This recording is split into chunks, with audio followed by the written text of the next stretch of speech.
What's up guys, it's Andrew at Elite Gaming HQ, and I'm back with another video for you today, and today I want to talk about Ryzen 3, my opinions on it, all the information I've gathered, and should you buy it for gaming. So let's take a look. Elite Gaming.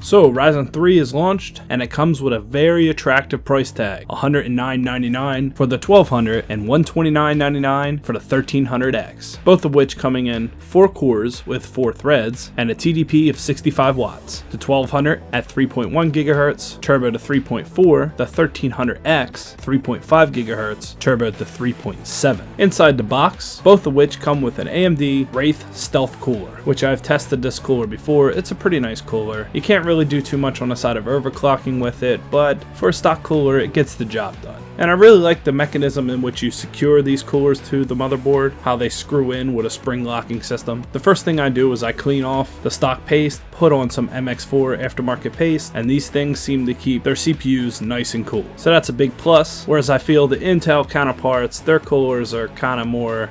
I just don't feel they're as nice. And that's just my personal opinion. But should you buy the Ryzen 3? Before I give my opinion, let me give you an opinion of a very unbiased YouTuber that I follow a lot of times, Linus from Linus Tech Tips. And he had this to say.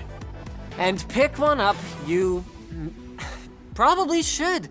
The platform's matured a lot, and Ryzen 3 rips back the budget market that AMD has come to rely on since Sandy Bridge. And while, like the rest of its family, it doesn't exactly dominate, it throws a big ol' Randy Johnson curveball at Team Blue and provides a legitimate alternative to value shoppers who still want great performance.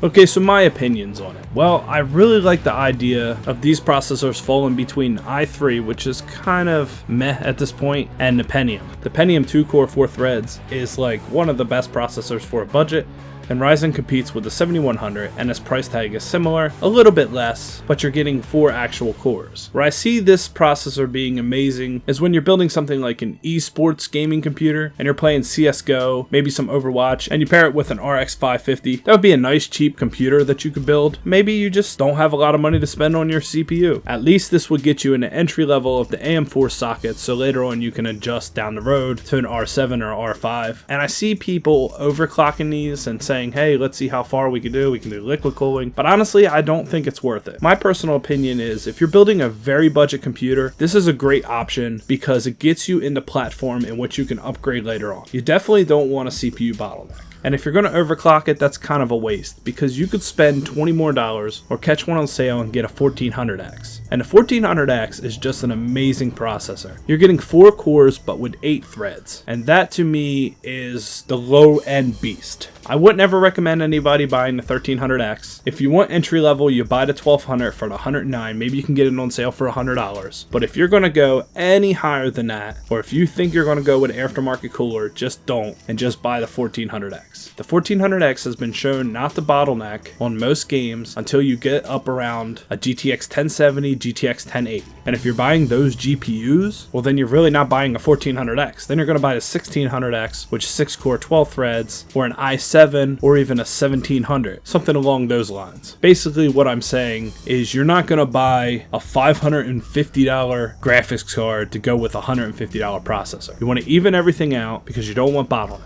Go with the 1200 for $100, go with the 1400X for $150, or go with the 1600 for $200. And as far as Ryzen's concerned, for budget builds, they're the 3 that I would recommend at those 3 price points. The other ones, I don't really see a point, and if you're going to go higher, you just go with the 1700. There's no reason ever to go with the R7 1800X. But let me know in the comments below if you're going to pick up a Ryzen 3 and what you guys think about it. I'll be sure to check the comments, and I want to see your guys' feedback. I'm about to go on vacation, so I'll catch you guys in a few days. My name is Andrew, and this is Elite Gaming HQ.